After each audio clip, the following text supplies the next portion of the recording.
चला सविस्तर बातम्यांना सुरुवात करूया। राजकीय घडामोडी वेगवान स्वरूपात घडतायत, आरोप प्रत्यारोप क्रिया प्रतिक्रिया होत आहे। शरद पवारांनी काय म्हटलंय त्याने सुरुवात बुलेटिनची करणार आहोत। शरद पवारांच्या राष्ट्रवादीत दोन गट पडलेले आहेत। अजित पवारांनी काल राष्ट्रीय अध्यक्ष कोण असा प्रश्न विचारल्यावर शरद पवार त्यांना तुम्ही विसरलात का असं म्हटलं होतं। भर पत्रकार परिषदेमध्ये अजित पवार राष्ट्रीय अध्यक्ष शरद पवार असं म्हटल्यानंतर आता शरद पवारांनी माझा फोटो परवानगीनेच वापरावा असं ठणकावून सांगितलेलं आहे। ज्यांनी माझ्या विचारांशी द्रोह केला, ज्यांच्याशी माझा आता वैचारिक मतभेद आहे, त्यांनी माझा फोटो वापरू नका असं जाहीर आवाहन शरद पवारांनी केलेलं आहे। माझा फोटो माझ्या परवानगीनेच वापरायला हवा। ज्यांनी माझ्या विचारांशी द्रोह केला, ज्यांच्याशी माझा वैचारिक मतभेद आहे, जिवंतपणी माझा फोटो कोणी वापरावा हा माझा अधिकार आहे। त्यामुळे मी ज्या पक्षाचा राष्ट्रीय अध्यक्ष आहे, ज्याचे प्रदेशाध्यक्ष जयंत पाटील आहेत, त्या पक्षाने माझा फोटो वापरावा, अन्य कुणीही माझा फोटो वापरू नये असं शरद पवारांनी ठणकावलेलं आहे। अजित पवार यांनी महाराष्ट्राचे उपमुख्यमंत्री झाल्यावर पहिल्यांदाच कॅबिनेट मीटिंगमध्ये सहभाग घेतला। यानंतर त्यांनी माध्यमांशी संवाद साधला, अनेक विषयांवर चर्चा केली। खाते वाटपावर आम्ही चर्चा केली असून शिंदे फडणवीसांना नागपूरला निघायचं असल्याने ते पुन्हा आल्यावर खाते वाटपावर सविस्तर चर्चा करू असं अजित पवार म्हणाले। दुसरीकडे आम्ही एकत्र काम करायचं ठरवलंय, आमच्यात कुठलीही नाराजी नाही असं उपमुख्यमंत्री अजित पवार यांनी स्पष्ट केलं। या संदर्भामध्ये आता मुख्यमंत्री उपमुख्यमंत्री आम्ही सगळे एकत्र बसलो, चर्चा केली। ते आता राष्ट्रपती महोदया आज 6 वाजता येत आहेत। 4 वाजता त्यांना कुठल्याही परिस्थितीत टेक ऑफ घ्यायचा आहे नागपूरला जायला, कारण वेलकम करण्याच्या करता सीएमनी हजर असलं पाहिजे आणि प्रोटोकॉल डिपार्टमेंट देवेंद्र फडणवीस साहेबांच्याकडे आणि ते नागपूरचे पालकमंत्री पण आहेत, त्याच्यामुळे ते दोन्ही त्या ठिकाणी जाणार आहेत। ते राष्ट्रपती महोदयांचं वेलकम केल्यानंतर ते म्हणले आम्ही रात्री दोघं तिथं बसतो आणि पुन्हा तिथनं जर वेळ पडली तर तुमच्याशी संपर्क साधतो, परंतु 1-2 दिवस 1 मिनिट आम्ही एकत्रपणे काम करायचं ठरवलेलं आहे। त्या कुठलीही नाराजी नाही, त्या संदर्भामध्ये कुठलीही अडचण मला तरी वाटत नाही। पालकमंत्री म्हणून आम्ही स्वीकारणार। 1 मिनिट, त्या संदर्भामध्ये ज्यावेळेस एका पक्षामध्ये देखील मंत्रिमंडळाचा विस्तार किंवा पदं द्यायची असतात, डिपार्टमेंट द्यायचे असतात किंवा पालकमंत्री पदं द्यायची असतात, तर अशा काही वेगवेगळ्या प्रकारचं मतमतांतर असू शकतं। डेमोक्रेसी आहे, प्रत्येकाला आपलं म्हणणं मांडण्याचा अधिकार आहे। शेवटी सगळ्यांचं म्हणणं ऐकून घेतल्यानंतर राज्याचे मुख्यमंत्री या नात्याने अंतिम निर्णय एकनाथराव शिंदे साहेबांनी घ्यायचा असतो। विकासाच्या मुद्द्याच्या करता ह्या सरकारच्या बरोबर आलेलो आहे आणि देश पातळीवर नरेंद्र मोदींच्या शिवाय आज देशाला पर्याय नाहीये। आज विरोधक सगळे विस्कळीत आहेत, त्याच्यामुळे तिथं कुठेही पर्याय दिसत नसल्यामुळं आणि आज देश त्यांच्या नेतृत्वाखाली आगेकूच करतोय। त्याकरता आम्ही सगळ्यांनी त्यांना पाठिंबा दिला पाहिजे, या भावनेतनं आम्ही सरकारकडे गेलो। रायगडचे पालकमंत्री म्हणून अदिती तटकरे यांना विरोध झालेला आहे। शिवसेना आमदारांचा तटकरेंच्या नावाला विरोध आहे। आमदार महेंद्र थोरवे यांनी हा विरोध केलाय। महाविकास आघाडी काळात तटकरेंविरोधात अनेक तक्रारी होत्या। भरतशेठ गोगावले यांनाच रायगडचे पालकमंत्रीपद द्या, मुख्यमंत्र्यांकडे शिवसेना आमदारांची अशी मागणी आलेली आहे। तटकरेंना रायगडचं पालकमंत्री बनवण्यामध्ये विरोध होतो आहे। आमदार महेंद्र थोरवे यांनी हा विरोध केलाय। भरतशेठ गोगावले यांनाच पालकमंत्रीपद द्या असंही त्यांनी म्हटलंय।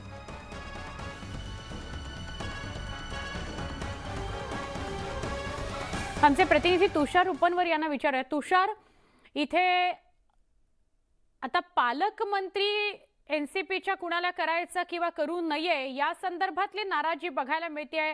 अजित पवारांच्या नावाविषयी बोललं जात होतं, आता तटकरेंच्या नावाला विरोध होतोय, काय सांगाल? आपण जर पाहिलं असेल तर आदिती तटकरेंनी कॅबिनेट मंत्रीपदाची शपथ घेतलेली आहे।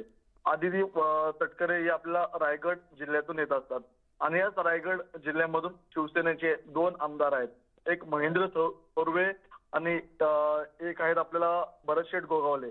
भरतशेठ गोगावले यांना रायगडचं पालकमंत्री करा असा आग्रह शिवसेनेचे आमदार महेंद्र थोरवे यांनी मुख्यमंत्री एकनाथ शिंदे, अजित पवार आणि देवेंद्र फडणवीस यांच्या समोर मांडला. त्यामुळे आता नवा वाद निर्माण झालाय की नेमकं रायगडचं आता पालकमंत्रीपद कुणाला मिळणार, आणि हाच वाद आपल्याला इतर जिल्ह्यांमध्ये देखील पाहायला मिळणार आहे.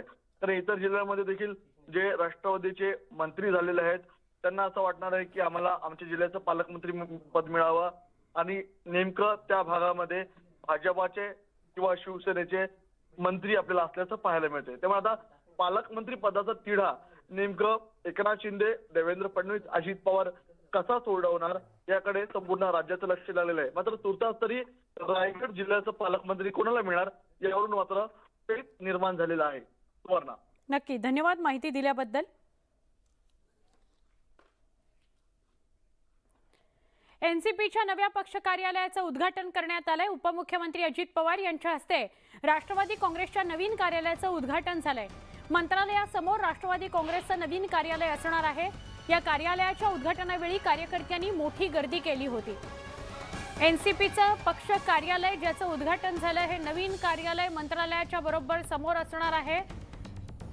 उपमुख्यमंत्री अजित पवार उपस्थित होते. उद्घाटनावेळी कार्यकर्त्यांची तोबा गर्दी बघायला मिळाली. एनसीपीचं नवं पक्ष कार्यालय मंत्रालयासमोर ज्याचं उद्घाटन आज झालं. उपमुख्यमंत्री अजित पवार उपस्थित होते.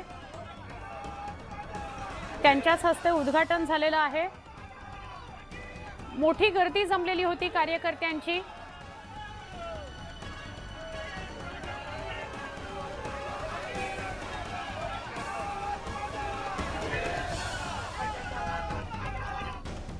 बातमी आता नाशिकमधून. नाशिकमध्ये अजितदादा, शरद पवार यांचे गट आमने सामने आला. शरद पवार गटाचे पदाधिकारी, कार्यकर्ते राष्ट्रवादी काँग्रेसच्या कार्यालयात दाखल झाले. शरद पवार गटाचे पदाधिकारी बैठक घेण्यावर ठाम होते. मात्र बैठकीसाठी राष्ट्रवादी काँग्रेसच्या कार्यालयात येऊ देणार नाही असं अजितदादा, भुजबळ यांच्या गटानं इशारा दिला. राष्ट्रवादी काँग्रेसच्या कार्यालयाबाहेर त्यामुळे पोलीस बंदोबस्त तगडा ठेवण्यात आलेला आहे. दंगल नियंत्रण पथक सुद्धा राष्ट्रवादी काँग्रेसच्या कार्यालयाबाहेर तैनात ठेवलं गेलेलं आहे. थेट आपण अधिक माहिती हवी. आमचे प्रतिनिधी लक्ष्मण घाटोळ आपल्या संपर्कात आहेत. त्यांच्याकडून लक्ष्मण, या राष्ट्रवादी काँग्रेसच्या पक्ष कार्यालयाबाहेर काय परिस्थिती आहे नाशिकमध्ये?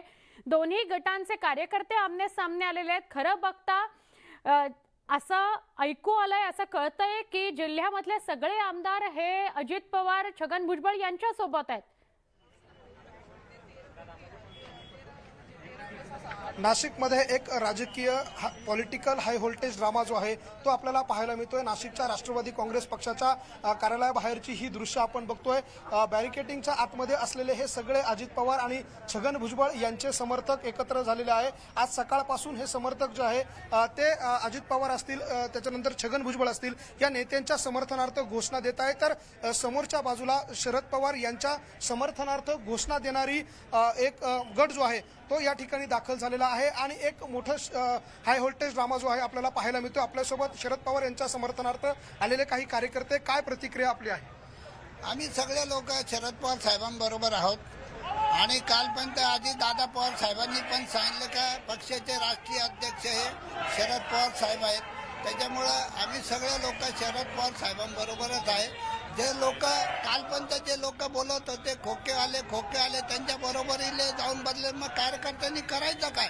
हा मोठा संभ्रम कार्यक्रमाचा निर्माण झालेला आहे. आता सगळे लोक आणि पुढच्या निवडणुकीमध्ये सुद्धा सगळ्या जनता, शहराची, राज्याची, देशाची जनता शरद पवार बरोबर आहे. मी पुन्हा एकदा हे दृश्य आपल्याला दाखवतो. एक मोठा मॉब जो आहे तो आता समोरून येताना आपल्याला पाहायला मिळतोय. हे सगळे शरद पवारांच्या समर्थनार्थ या ठिकाणी दाखल होत आहे.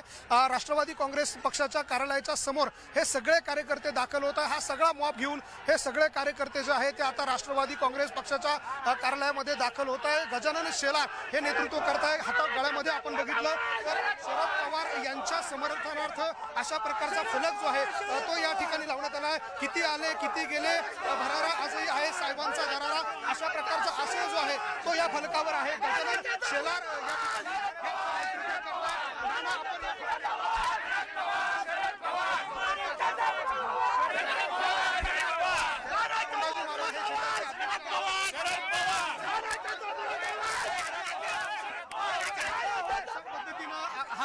मॉब जो आहे तो आमने सामने आलेला आहे. नाशिकच्या राष्ट्रवादी काँग्रेस पक्षाच्या कार्यालयाच्या समोरची ही दृश्य आहे. आपण थेट बघतोय नाशिकमध्ये हाय व्होल्टेज ड्रामा जो आहे तो आता आपल्याला रंगताना पाहायला मिळतोय. शरद पवारांच्या समर्थनार्थ अशा पद्धतीने हे कार्यकर्ते जे आहे ते आलेले आहे आणि एक तणाव या ठिकाणी पाहायला मिळतोय. आता ते कार्यालयामध्ये घुसणार आहे अशी त्यांची इशारा आहे आणि घुसण्याची तयारी त्यांची आहे. मात्र पोलीस अशा पद्धतीने त्यांना या ठिकाणी रोखताय. नाशिकच्या राष्ट्रवादी काँग्रेस पक्षाच्या कार्यालयाच्या समोरची ही दृश्य बघतोय. पोलीस आणि शरद पवार यांचे समर्थक जे आहे ते आता आमने सामने आलेले आहे. नाशिकमधली ही थेट दृश्य बघतोय. समोरच्या बाजूला अजित पवार आणि छगन भुजबळ यांचे समर्थक आहे, तर दुसऱ्या बाजूला या ठिकाणी शरद पवार यांचे समर्थक जे आहे ते या ठिकाणी गजानन शेलार हे राष्ट्रवादी काँग्रेसचे माजी शहराचे अध्यक्ष आहे, तर विद्यमान जिल्ह्याचे अध्यक्ष कोंडाजी मामा आव्हाड हे सगळ्या आपल्या समर्थकांसह कार्यकर्त्यांसह या ठिकाणी आलेले आहे आणि ते राष्ट्रवादी काँग्रेस पक्षाच्या कार्यालयावरती दावा करताय की हे कार्यालय आमचं आहे, राष्ट्रवादीचं आहे. तर दुसरीकडे छगन भुजबळ आणि अजितदादा यांचे जे समर्थक आहे ते म्हणताय की ह्या कार्यालयात आम्ही कुणालाही घुसू दिलं जाणार नाही. जर बैठक घ्यायची असेल तर ती केवळ अजितदादांच्या आणि भुजबळांच्या समर्थनार्थ होईल, अन्यथा बैठक होणार नाही. अशा प्रकारचा इशारा, अशा प्रकारची भूमिका जी आहे ती छगन भुजबळांच्या कार्यकर्त्यांनी आणि पदाधिकाऱ्यांनी घेतलेली आहे. त्यामुळे नाशिकच्या राष्ट्रवादी काँग्रेस पक्षाच्या कार्यालयाच्या बाहेर रंगलेला हा हाय व्होल्टेज ड्रामा आपण बघतोय. पॉलिटिकल हाय व्होल्टेज ड्रामा नाशिकमध्ये आपल्याला पाहायला मिळतोय.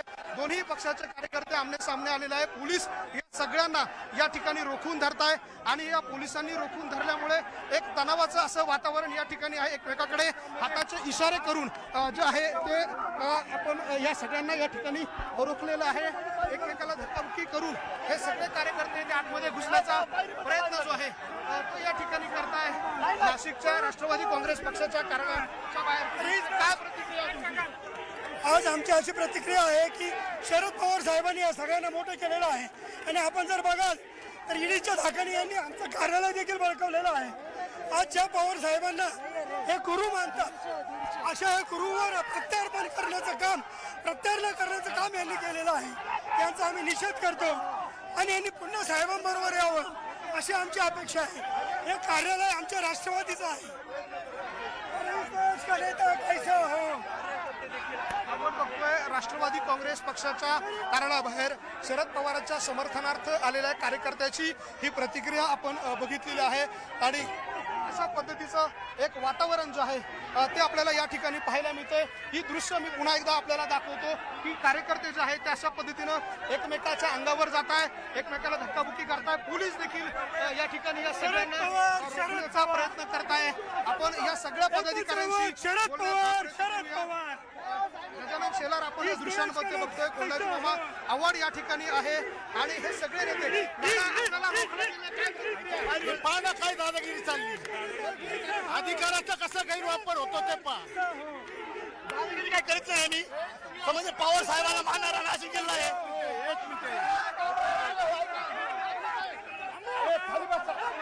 ही दादागिरी या ठिकाणी सुरू आहे. अशा प्रकारची भूमिका त्यांनी घेतली आणि आता या ठिकाणीच हे सगळे कार्यकर्ते ठिय्या मांडत आहे राष्ट्रवादी काँग्रेस पक्षाच्या कार्यालयामध्ये आणि त्याच ठिकाणी आता हे बसून राहणार आहे. अशा प्रकारची भूमिका या सगळ्यांनी घेतलेली आहे. कोंडाजी मामा आव्हाड आपल्याबरोबर. मामा काय प्रतिक्रिया? आपल्याला घुसू दिलं जात नाही. आपण बघतोय ही प्रतिक्रिया आहे. कोंडाजी मामा आव्हाड असतील, त्याचबरोबर दत्तात्रय माळोदे या ठिकाणी आहे राष्ट्रवादीचे पदाधिकारी, त्याचबरोबर अनेक नेते जे आहे ते अशा पद्धतीने आले. काय प्रतिक्रिया आपली? बोलू या ठिकाणी आम्ही हे कार्यालय राष्ट्रवादीचे आम्ही हे कार्यालय राष्ट्रवादीचं आहे. आम्ही या ठिकाणी मीटिंग घ्यायसाठी आलेलो आहे, परंतु आम्हाला या ठिकाणी अडवलं जात आहे. या ठिकाणी हुकुमशाही चालू झालेली आहे. कार्यालय राष्ट्रवादीचं आहे, हे कोणाचं खाजगी कार्यालय नाहीये. जिल्ह्याचे अध्यक्ष आहात, आम्ही जिल्हाध्यक्ष आहे. कार्यालयावर मीटिंग घेण्याचा अधिकार मला आहे आणि आम्हाला ते मीटिंग घेऊ देत नाही. आम्हाला निर्णय घ्यायचा आहे कोणाबरोबर जायचं, तो निर्णय घ्यायला आम्हाला विरोध करताय. पोलीस तुम्हाला अडवताय. म्हणजे या ठिकाणी हुकुमशाही चाललेली, आम्हाला साधं आम्हाला आमची मीटिंग घेऊ देत नाही या ठिकाणी. आम्ही शांततेच्या मार्गाने या ठिकाणी मिटिंग घेणार आहे. आणि आम्हाला जो निर्णय डिक्लेअर करायचा तो आम्ही राष्ट्रवादी कार्यालयात डिक्लेअर करणार आहे. आमचं राष्ट्रवादीचं कार्यालय शरद पवारांचं कार्यालय शरद पवारांच्याच नावाने चालून आणि आम्ही आता आम्हाला मध्ये जाऊन देते नाही पोलीस लोक सत्तेचा दुरुपयोग करू राहिले. शरद पवारांची इथं कार्यालयामध्ये आम्हाला मिटिंग घेऊन देत नाही. कार्यालय हे सर्व पक्षाचं कार्यालय आहे आणि याच्यामध्ये मिटिंग ही झाली पाहिजे असं आमचं म्हणणं आहे. शरद पवार शेवटी देशाचे नेते, शेतकऱ्यांचे नेते. आपण बघतोय नाशिकच्या राष्ट्रवादी काँग्रेस पक्षाच्या कार्यालयाबाहेरचा हाय व्होल्टेज ड्रामा या ठिकाणी आता सुरू आहे. गजानन शेलार या ठिकाणी आहेत, कोंडाजी मामा आव्हाड आहेत. कोंडाजी मामा आव्हाड जे आहे ते राष्ट्रवादी काँग्रेसचे विद्यमान जिल्हा अध्यक्ष आहे. त्याचबरोबर दत्तात्रय माळोदे आहे, राष्ट्रवादी काँग्रेस पक्षाचे उपाध्यक्ष या ठिकाणी आहेत. त्याचबरोबर सिन्नर असेल, दिंडोरी असेल, या नाशिक जिल्ह्याच्या ग्रामीण भागातले हे सगळे पदाधिकारी या ठिकाणी येत आहे. आपल्यासोबत मोहितेजी काय प्रतिक्रिया तुमची? आता वरच्या लेवलला जे काही चाललंय अजून सगळे कार्यकर्ते संभ्रमामध्ये आहे. कारण अजितदादांनी जी भूमिका घेतली ती अद्याप म्हणजे सगळे कार्यकर्त्यांना काही समजत नाही का कुठं काय भूमिका घ्यायची आहे. मी तर आताच आलो आणि आता चित्र असं वाटतंय की तिकडनं भुजबळ साहेबांच्या घोषणा चालल्या, इकडं आदरणीय पवार साहेबांच्या घोषणा चालल्या आहे. तर जे काही उद्या मुंबईला मिटिंग आहे, तुम्ही कोणाच्या मिटिंगला जाणार आहात, अजितदादांच्या की शरद पवार? आता तोच संभ्रम आहे नेमका कुठून जायचं. फोन दोन्हीकडून येत आहे. कारण काय की आपण बघतोय कार्यकर्त्यांमध्ये संभ्रम आहे. आपण दुसऱ्या बाजूला बघतोय या ठिकाणी राष्ट्रवादी काँग्रेस अर्थात छगन भुजबळ यांच्या समर्थनाकरता जमलेले पदाधिकारी आहे. अंबादास खैरे हे युवकचे पदाधिकारी आहे. अंबादासजी, आपण भुजबळांच्या आणि अजितदादांच्या समर्थनार्थ घोषणा देत आहे. समोर अशा पद्धतीच्या पवार साहेबांच्या देखील घोषणा देत आहोत. आमचे मार्गदर्शक भुजबळ साहेब आहे, त्यांच्या मार्गदर्शनाखाली पुढे काम करणार आहे. शरद पवार साहेबांनी जी मिटिंग बोलवलेली आहे तिच्यासाठी ते बैठक घेण्यासाठी आले. त्यांना मध्ये का जाऊ? आमची मिटिंग एमएटीला उद्या मुंबईमध्ये आहे. त्याची बैठक सकाळी झालेली आहे. त्याच्यानंतर कुठलीही मिटिंग होणार नाही आणि बैठक होणार नाही. परंतु पवार साहेबांनी जी मिटिंग बोलवली तिची बैठक तिचीच आम्ही सकाळी बैठक घेतलेली. ती बैठक एमएटी कॉलेज मुंबईला आहे. तुम्ही आता ह्या सगळ्या पदाधिकाऱ्यांना बैठक घेण्यासाठी आतमध्ये जाऊ देणार आहात का? नाही. आम्ही कुठल्याही परिस्थितीमध्ये त्यांना आतमध्ये जाऊ देणार नाही अशा प्रकारची भूमिका घेतोय. आपल्यासोबत महिला पदाधिकारी आहेत, कविता कर्डक आहेत. काय हे कार्यकर्ते आतमध्ये घुसण्याचा प्रयत्न करताय, बैठक घेत आपण बैठकीसाठी त्यांना आज जाऊ देणार नाही. यासाठी आज जाऊ देत नाहीये की आम्ही सगळे पवार साहेबांना मानणारे लोक आहोत. पण जोपर्यंत भुजबळ साहेबांचा आदेश देत नाहीये तोपर्यंत आम्ही इथे थांबणार आहोत. आपल्यासोबत जिल्ह्याचे अध्यक्ष देखील आहे, आपण त्यांच्याशी बोलूया. हे सगळं गोंधळ या ठिकाणी सुरू आहे.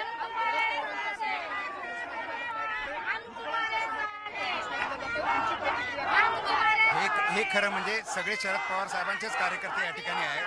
या ठिकाणी कोणीही मिटिंग ठेवलेली नाही. उद्या मिटिंग आहेत मुंबईला. अशा परिस्थितीमध्ये आज अशा प्रकारचं होणं चुकीचं आहे आणि सगळ्यांना मी शांततेचं आवाहन या ठिकाणी करतो. मात्र 2 ठिकाणी बैठक आहे. तुम्ही कोणत्या बैठकीचं समर्थन करणार आहात? मेटवरच्या बैठकीला भुजबळांच्या कार्यालयावर जी बैठक आहे तिला आपण जाणार आहात? आणि शरद पवार साहेबांनी जी बैठक बोलवली त्या बैठकीला आपण जाणार आहात? अजून चर्चा करतो. परंतु ते चर्चा करण्यासाठीच आतमध्ये येण्याचा प्रयत्न करतायत. त्यांना का रोखलं जात आहे?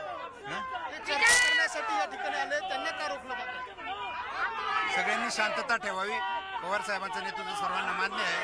अजितदादा भुजबळ साहेब आहेत. आपण विकासाच्या दृष्टीने पावलं टाकूया असा गोंधळ करण्याऐवजी ते अशांतता निर्माण करतायत म्हणून आम्ही हे केलेलं आहे. आणि आम्ही उद्याच्या मिटिंगला जिथे पालकमंत्री आमचे भुजबळ साहेब नाशिक जिल्ह्याचे भाग्यविधाते ज्या आहेत त्यांच्या पाठीशी असतील तिथे आम्ही. सोबत दिलीप खैरे देखील आहेत. दिलीपांना आपण सकाळपासून या ठिकाणी तळ ठोकून आहात, ते आतमध्ये घुसण्याचा प्रयत्न करता, आपण त्यांना विरोध करा. काही संबंधच येत नाही आतमध्ये घुसण्याचा. हे राष्ट्रवादीचं कार्यालय त्यामुळे विषयच येत नाही. भुजबळांच्या समर्थनार्थ किंवा पवारांच्या समर्थनार्थ जायचं याची निर्णय घेण्यासाठी आले, मग आपण का रोखताय? नाही, काही कारणच नाही. सगळी मिटिंग उद्या आहे. सगळ्यांना माहिती आहे की उद्या मुंबईला एमएटी कॉलेज येथे जमायचं आहे. सगळं ठरलेलं आहे. हे काही कारण नसताना काही लोकांनी फक्त हे केलेला उपयोग आहे. परंतु त्या काही लोकांमध्ये जिल्हाध्यक्ष कोंडाजी मामा आव्हाड देखील आहे आणि ते देखील आतमध्ये जाण्यासाठी आग्रही आहे की आम्ही आतमध्ये जाऊ अशा प्रकारची भूमिका त्यांची. जिल्हाध्यक्ष कोंडाजी मामा काल शपथविधीला हजर होते. त्यांना आज का सुचलंय? काल शपथविधीला कसे हजर होते मग ते? हा? त्यांनी त्यावेळेला विचार करायचा होता ना. आता त्यांना आल्यानंतर आमदारकी सुचली सिन्नरची, म्हणून हे नाटक सुरू आहे त्यांचं. अजिबात कोणालाही प्रवेश मिळणार नाही इकडे. आपण बघतोय कुठल्याही परिस्थितीमध्ये आतमध्ये आपण कुणालाही प्रवेश देणार नाही अशा प्रकारची भूमिका आपल्यासोबत प्रेरणा बनकवडे. प्रेरणाताई, आपण एकेकाळी सुप्रिया सुळेंच्या निकटवर्ती होता, आता त्यांच्याच या सगळ्याच्या विरोधात आपल्याला आंदोलन करावं लागतं. मी कोणाच्याही विरोधात नाहीये. आजही आमचं तेच म्हणणं आहे की आदरणीय पवार साहेब हेच आमचे राष्ट्रीय नेते आहेत. पण पवार साहेबांनी दुसरी बैठक बोलवली आहे, तुम्ही दुसरी बैठक बोलवताय, तुमचं समर्थन मग कोणत्या बैठकीला? आमचं एक कुटुंब आहे, कुटुंबामध्ये जी बैठकीला कोणत्या बैठकीला समर्थन आहे? मी स्वतः एमईटीच्या बैठकीला जाणार. मी स्वतः एमईटीला जी बैठक होणार आहे त्या बैठकीला जाणार. एमईटीची बैठक ही अजितदादांच्या गटाने बोलवलेली आहे आणि दुसरीकडे आपण सांगताय की आम्ही पवार साहेबांबरोबर आहोत. आमचे वरती पालक आहेत, आमचं एक कुटुंब आहे आणि पालकांमध्ये भांडणं झाली. आम्ही खूप छोटे कार्यकर्ते आहोत हा निर्णय घ्यायला. आमचं हृदय तुटतंय सगळं हे बघून की आज आपलेच कार्यकर्ते आपल्या कार्यकर्त्यांशी भांडतात आहे. आणि यामध्ये एक निर्णय घेतला की प्रॅक्टिकली विचार केला मेजॉरिटी, आणि हे करून आपल्याला म्हणजे दादांनी जो गट केलेला आहे त्यांच्याबरोबर पवार साहेबांचे खूप जवळचे आणि खूप एकनिष्ठ असलेले नेते पण आहेत. मग त्यांनी जर काही निर्णय घेतला आहे तर माझ्यासारखी खूप एक छोटी कार्यकर्ते की जी काही निर्णय करू शकते. माझी वरच्यांना एकच विनंती आहे, माझी वरच्यांना एकच विनंती आहे की काहीतरी आपण करावं. हे गट थांबवून ना कार्यकर्त्यांचं मन राखावं. आम्हाला काम करायचंय पक्षाचं. आदरणीय पवार साहेब, आदरणीय भुजबळ साहेब, आदरणीय दादा यांच्या नेतृत्वाखाली आपण बघतोय हे सगळे कार्यकर्ते जे आहे ते द्विधा मनस्थितीमध्ये आहे. अशा पद्धतीनं काही कार्यकर्ते बॅरिकेड्स वरती चढलेले आहे आणि अजितदादांच्या समर्थनार्थ दादाच्या घोषणा या ठिकाणी देत आहे. तर दुसऱ्या बाजूला अशा पद्धतीनं एकमेकाच्या खांद्यावर चढून शरद पवार साहेबांच्या समर्थनार्थ घोषणा आपण देताना बघतोय. एकमेकाच्या त्यांच्या चेहऱ्यावरचे हावभाव बघू शकतो. आक्रमकपणा आहे. हे कार्यालय पवार साहेबांच्या मालकीचं आहे.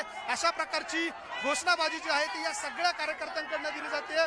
जोरदार शक्ती प्रदर्शन जे आहे ते या सगळ्या कार्यकर्त्यांकडनं केलं जात आहे. नाशिकच्या राष्ट्रवादी काँग्रेस पक्षाच्या कार्यालयासमोरचा हाय व्होल्टेज ड्रामा आहे. आपण या घोषणा शरद पवार, ईडीचा दाब, शरद पवार, अरे ईडीचा दाब, शरद पवार, अरे ईडीचा दाब, शरद पवार, अरे ईडीचा दाब, शरद पवार, अरे ईडीचा दाब, शरद पवार. आपण बघतोय बबलू सिन्नर आपल्या बरोबर आहे. आपण त्यांच्याशी बोलण्याचा प्रयत्न करूया. बबलूजी, आपण कार्यकर्त्यांसह या ठिकाणी आला, काय प्रतिक्रिया? जे असंवैधानिक सरकारमध्ये राष्ट्रवादीला सोडून पडून पवार साहेबांना सोडून जे गेले त्या सर्व आमदारांचा आम्ही सर्व शरद पवार साहेबांचे कार्यकर्ते निषेध करतो. आणि आम्ही हे जे सर्वजण जमलेलो आहोत हे फक्त पवार साहेबांचेच समर्थक आहे, शरद पवार साहेबांचे समर्थक आहे असं या ठिकाणी सांगतो. आतमध्ये घुसू दिलं जात नाही, तुम्हाला आतमध्ये घुसू दिलं जात नाही, आपली भूमिका काय असेल? नाही, असं काही नव्हतं. आम्हाला घुसू देत नव्हतं. आमच्या धाकानेच हे बॅरिकेडिंग लावले गेलेले आहे, एवढं लक्षात ठेवा. अशा पद्धतीनं प्रतिक्रिया आहे की आमच्या धाकानं ह्या बॅरिकेडिंग या ठिकाणी लावण्यात आलेलं आहे. आता बघतोय आपण या ठिकाणी हे सगळे कार्यकर्ते ठिया मांडताय. आपण बघतोय पुन्हा एकदा गजानन शेलार यांच्याशी आपण बोलण्याचा प्रयत्न करूया. नाना, आपण या ठिकाणी आला, आपल्याला आतमध्ये जाऊ दिलं जात नाही, काय प्रतिक्रिया? आपल्याला आतमध्ये जाऊ दिलं नाही जात आहे, बैठकीसाठी काय प्रतिक्रिया? हा सत्तेचा दुरुपयोग आहे. मुळामध्ये या ठिकाणी राष्ट्रवादी वेलफेअर फाउंडेशनने आम्हाला पत्र दिलं की या ठिकाणी या पत्रामध्ये स्पष्टपणे नमूद केलेले आहे का आजची मिटिंग शरद पवार यांच्या समर्थनार्थ जी मिटिंग होती ती राष्ट्रवादीच्या मध्यवर्ती कार्यालयात घेण्यात यावी. परंतु दुर्दैवाची गोष्ट, या ठिकाणी पोलीस खात्याला आम्ही ते पत्र दाखवलं, तिथे अर्ज पण दिला नियमाप्रमाणे, परंतु पोलीस खातं सुद्धा एकतर्फी करतं की काय, त्यांच्यावर काही दबाव आहे का काय, हे मात्र समजत नाही. मुळामध्ये एकाला म्हणजे बाहेर ठेवायचं आणि दुसऱ्यांना त्यांनी परवानगी द्यायची. त्यांनी लेखी आम्हाला द्यावं का बा तुम्हाला या ठिकाणी देता येणार, जाता येणार नाही. अशा पद्धतीनं भेदभाव करणं सुद्धा चुकीचं आहे. आमचा अधिकार आहे. आज जरी परत गेलो तरी पुढच्या काळामध्ये आम्ही हे कार्यालय घेणार, म्हणजे ताब्यात घेणार. आपण बघतोय कुठच्याही परिस्थितीमध्ये आपण पुढच्या काळामध्ये हे राष्ट्रवादीचं कार्यालय जे आहे ते ताब्यात घेऊ अशा प्रकारची भूमिका या सगळ्या आंदोलनकर्त्यांची आहे। राष्ट्रवादी काँग्रेस पक्षाच्या कार्यालयाच्या समोर अशा पद्धतीने हे दोन गट जे आहे ते आमने सामने आलेले, एकेकाळी सोबत एकमेकांच्या सोबत हे सगळे आंदोलन करणारे कार्यकर्ते आज एकमेकांच्या विरोधातच अशा पद्धतीचं आंदोलन करताय। त्यामुळे एक पॉलिटिकल हायटेज ड्रामा जो आहे तो नाशिकच्या राष्ट्रवादी काँग्रेस पक्षाच्या कार्यालयाच्या समोर आपल्याला होताना पाहायला मिळतोय। आज ही परिस्थिती जी नाशिकमध्ये आहे ती हळूहळू राज्यातल्या प्रत्येक जिल्ह्यामध्ये पाहायला मिळते की काय अशी सगळी परिस्थिती आपल्याला या ठिकाणी पाहायला मिळते। पोलिसांनी एक मोठं कडं जे आहे ते या ठिकाणी केलेलं आहे। दंगल विरोधी पथक देखील या ठिकाणी दाखल झालेलं आहे आणि पोलीस अधिकारी जे काही आहे ते मोठ्या प्रमाणामध्ये या ठिकाणी आलेले आहे आणि एक तणावपूर्ण अशा पद्धतीचं वातावरण नाशिकच्या राष्ट्रवादी काँग्रेस पक्षाच्या कार्यालयाच्या समोर या ठिकाणी आपल्याला पाहायला मिळते। आणि नाशिकमधली ही सगळी दृश्य आपण बघतोय थेट नाशिकच्या राष्ट्रवादी काँग्रेस पक्षाच्या कार्यालयाच्या समोर अशा पद्धतीने हे दोन्ही गट आमने सामने आलेले आहे। त्यामुळे एक तणावपूर्ण परिस्थिती नाशिकमध्ये गेल्या काही तासांपासून या ठिकाणी पाहायला मिळते। शरद पवारांच्या समर्थनार्थ इकडे घोषणा दिल्या जात आहे तर समोरच्या बाजूला छगन भुजबळ असतील, अजित पवार असतील यांच्या समर्थनार्थ घोषणा ज्या आहे त्या कार्यकर्त्यांकडून दिल्या जात आहे आणि त्यामुळे एक तणावपूर्ण परिस्थिती आपण या ठिकाणी बघतोय। हे सगळे कार्यकर्ते एकमेकांना देखील भिडले, एकमेकांच्या अंगावर जाण्यापर्यंतची ही सगळी परिस्थिती या ठिकाणी उभी राहिलेली आहे आणि म्हणूनच एक या ठिकाणचा कायदा आणि सुव्यवस्थेचा एक प्रश्न जो आहे तो देखील नाशिकमध्ये निर्माण झालेला आहे। मात्र पोलीस या कार्यकर्त्यांना आतमध्ये जाण्यापासून रोखताय। कदाचित हे दोन्ही कार्यकर्ते जर आमने सामने आले तर पुन्हा एक कायदा आणि सुव्यवस्थेचा प्रश्न जो आहे तो या ठिकाणी निर्माण होऊ शकतो। मात्र जोरदार घोषणाबाजी, जोरदार शक्ती प्रदर्शन जे आहे ते दोन्ही बाजूच्या समर्थकांकडे केलं जात आहे। नाशिकमधली ही थेट दृश्य बघतो आपण। तणाव निवळण्यासाठी म्हणून नेमकं काय केलं जात आहे, पोलिसांना नेमक्या काय सूचना दिल्या गेलेल्या आहेत, ही परिस्थिती नियंत्रणात आणण्यासाठी नेमकं काय सुरू आहे सध्या? पोलिसांकडनं या ठिकाणी नियंत्रण आणण्यासाठी मोठा बंदोबस्त तैनात करण्यात आलेला आहे। मी आपले व्हिडिओ जर्नलिस्ट हेमंत बागुल यांना विनंती करतो की त्यांनी पोलिसांची जी दृश्य आहे ती दाखवायची आहे। मागच्या बाजूला ही दृश्य बघतोय, पोलीस अशा पद्धतीनं कडक करून उभी आहे। राष्ट्रवादी काँग्रेस पक्षाचं हे 3 ते 4 मजली कार्यालय आहे आणि त्या कार्यालयामध्ये जाण्याचा या सगळ्या कार्यकर्त्यांचा प्रयत्न होता। मात्र हा प्रयत्न जो आहे तो पोलिसांच्या मदतीनं रोखण्यात आलेला आहे। हे सगळे कार्यकर्ते आतमध्ये घुसण्याचा प्रयत्न करत होते, मात्र या सगळ्या पदाधिकाऱ्यांना या ठिकाणीच रोखून धरण्यात आलेलं आहे। तर समोरच्या बाजूला जे आपल्याला बॅरिकेडिंगच्या अर्थात पोलिसांच्या मागच्या साईडला जे कार्यकर्ते दिसत आहेत ते छगन भुजबळ, अजित पवार यांचे समर्थक आहे आणि वरती दिसणारे ते देखील समर्थक आहे। पोलीस आपण जर बघतो तर जवळपास 300हून अधिक पोलीस कर्मचारी अधिकारी या ठिकाणी आहेत। ते या दोन्ही कार्यकर्त्यांना एकमेकांपर्यंत जाऊ देत नाहीये, रोखून धरताय आणि कायदा आणि सुव्यवस्था नियंत्रणात आणण्याचा प्रयत्न पोलिसांकडून केला जातोय। वारंवार अशा पद्धतीचा वातावरण या ठिकाणी होऊ पाहतंय आणि राष्ट्रवादी काँग्रेसचे दुसऱ्या गटाचे समर्थक असलेले अर्थात शरद पवारांचे समर्थक असलेले पदाधिकारी जे आहे ते मागे हटायला तयार नाही। कुठल्याही परिस्थितीमध्ये आम्ही मागे हटणार नाही अशा प्रकारची भूमिका या सगळ्यांची आहे। मात्र पोलिसांचं एक मोठं कडं या कार्यालयाच्या समोर आहे आणि ते कडं या ठिकाणी पोलिसांनी निर्माण केल्यामुळे हा तणाव जो आहे तो काही प्रमाणात जरी या ठिकाणी शमलेला दिसतोय, मात्र काही काळामध्ये जर ही परिस्थिती नियंत्रणात पोलिसांचा आणता आली नाही तर एक तणावाची परिस्थिती निर्माण होईल। मी पुन्हा एकदा ओबीसीचे या ठिकाणी पदाधिकारी आहेत, आपण घोषणा देताय एकच वादा अजितदादा, का हे सगळं करावं लागतं? आता असं आहे, महाराष्ट्रामध्ये जो काय आता सत्ता बदल झालेला आहे किंवा सत्तेमध्ये सहभागी झालेले आहेत, अजितदादा सत्तेमध्ये सहभागी झालेले आहेत, साहजिकच आहे त्यांना शुभेच्छा देण्यासाठी अजितदादांच्या घोषणा देणं साहजिक आहे। हे कार्यकर्ते जे आहेत पवारांच्या समर्थनार्थ बैठक घेऊ पाहत आहेत, त्यांना आपण का रोखताय? आम्ही अजिबात अडवत नाहीये, परंतु ज्या चुकीच्या पद्धतीने ते इथं आलेले आहेत